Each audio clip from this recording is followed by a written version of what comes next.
Hey,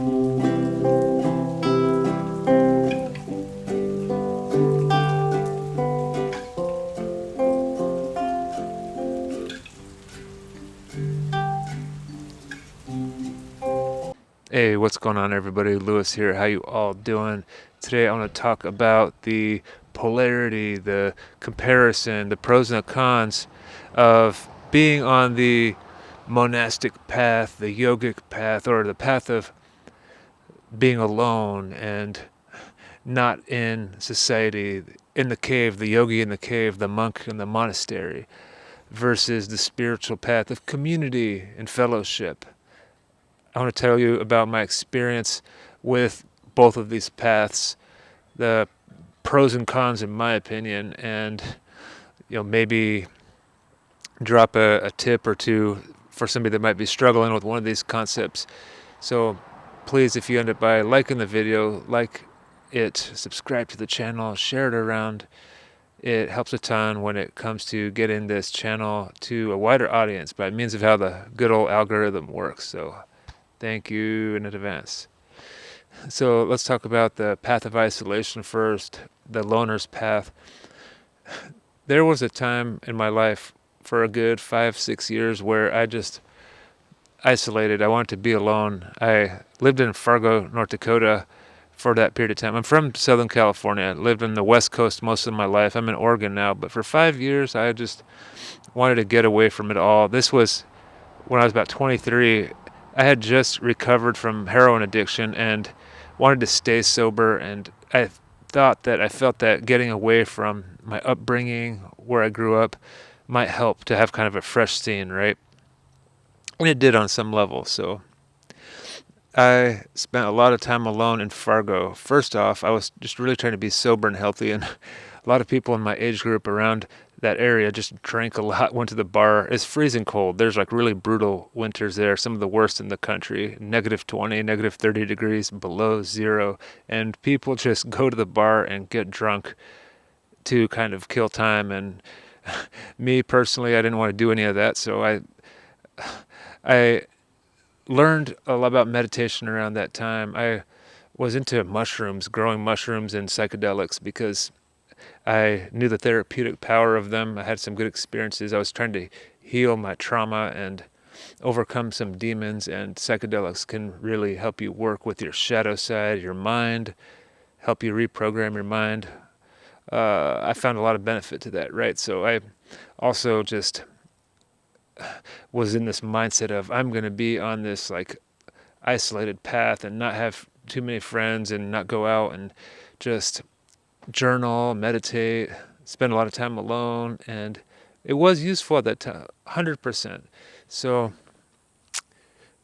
now I'm on the side of community all these years later. That was, I'm 37 now, and I was there from like 23 to 28, 29. So now I'm all about community and so on. And I think that at that time I was wounded from being in the community. My addictions, heroin and weed and cigarettes, were an escape for me to help myself feel better, because I had a lot of pain and a lot of hardship, trauma, stuff, suppressed memories when I was a kid, and I worked on that stuff. So in Fargo, it was helpful to be alone and learn to regulate myself basically away from community. And there's a time and place for that. I think that's a key theme I want to bring up in this video. There is a time and place for everything. For everything, there's a season, right? Just like that song. So at that time, it really did help me to isolate a lot, to see my patterns come in my mind. Now I didn't have my upbringing. I had a new environment and I was alone a lot. So instead of my triggers and my shadows being projected out in other people and in relationships, I spent a lot of time single there too. I had a relationship for a really little while, but spent a lot of time single and didn't want to get in a relationship. A lot of celibate time too. That's a whole nother topic for another video, but yes, sexual energy is powerful. And so just cutting myself up. I practiced a lot of fasting at that time, because just removing yourself from the sensory pleasures.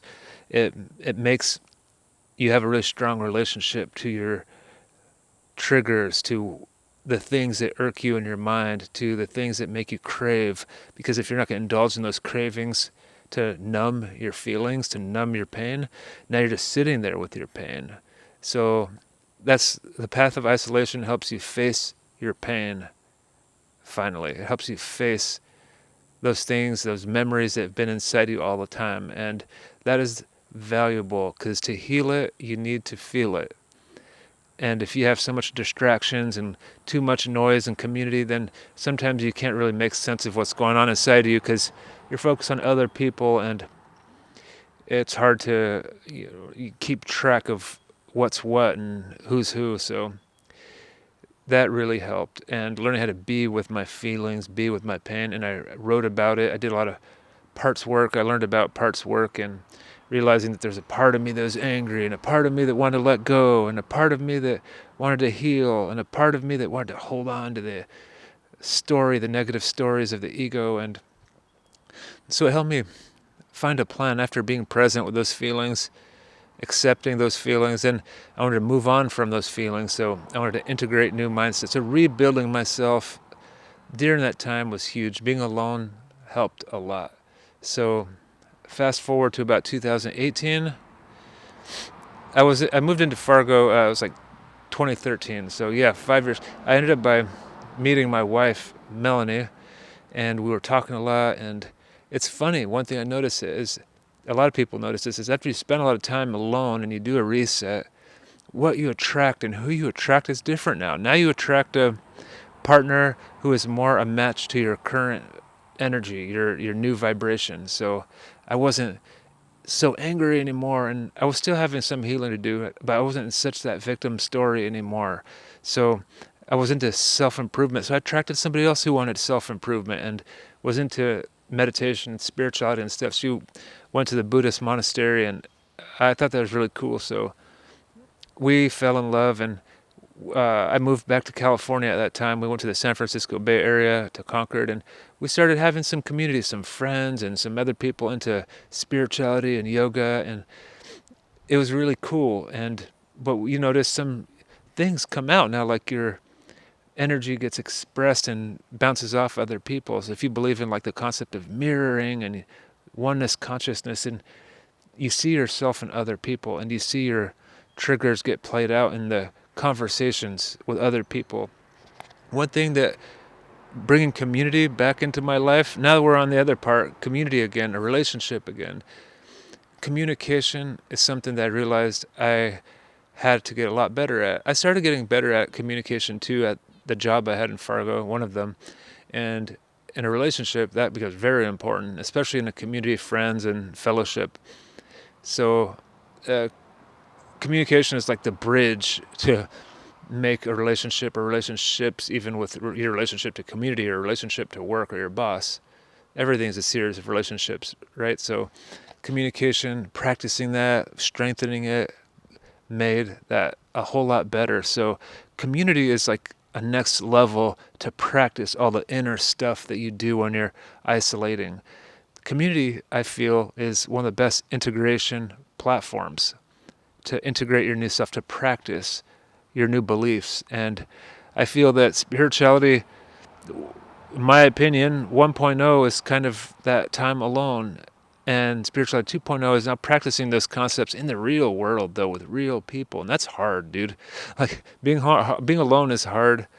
And I think it could be different for other people, right? Maybe for other people, it works differently, or it works the other way around. So I'm not dead on that. This is, my journey and my opinion. But the benefits of community were huge. Just they helped me become more patient, and especially being in a relationship with somebody.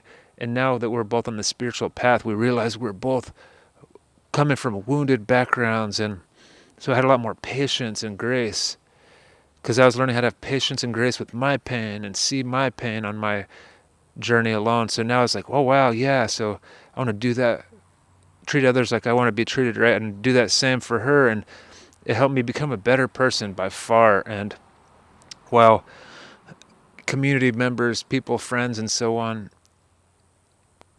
you really you start understanding people's stories better. You listen deeper, and helps you have better perspectives about things, like people that you would have disagreed with in the past.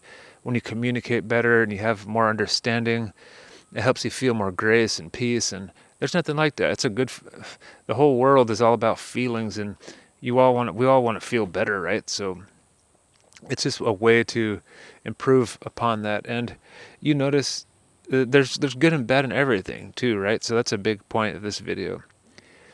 There's pros and cons. Yeah, I'd rather not call it good and bad, but pros and cons. There's light and dark and everything. And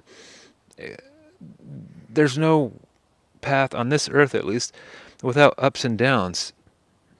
This is a duality-based world. So I think a lot of people want to either be alone or be in a community to try to avoid pain.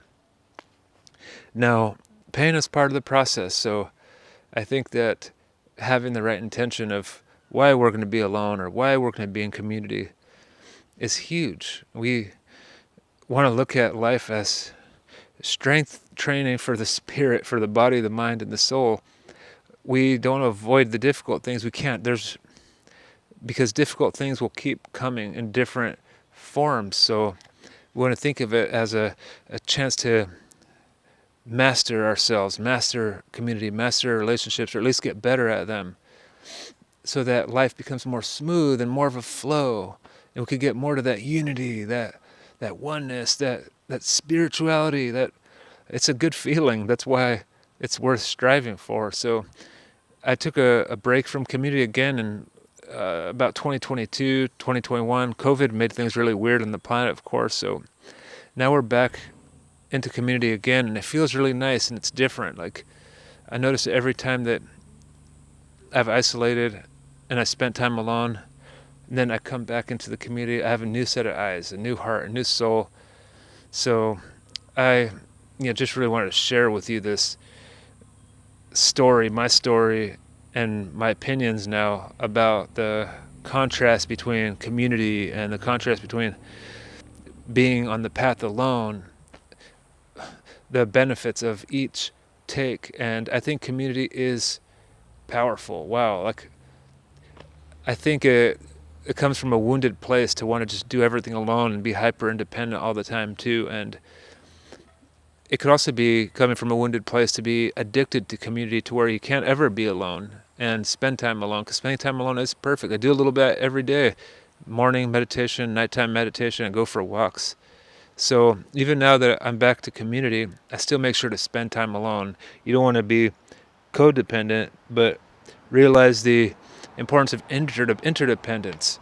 Like, we want to feel like we can do everything alone sometimes, but we depend on oxygen and bees and trees and food and people growing the food. Nobody's doing it alone. And not only that, like, there's non-visible forces around us all the time. God and Wi-Fi. Anyway, what's your feelings about this topic? What's your story? What's your journey? I want to hear about it in the comments below. If you ended by liking the video, please like it, subscribe to the channel, share it around. It helps a ton. Many thanks. Take care.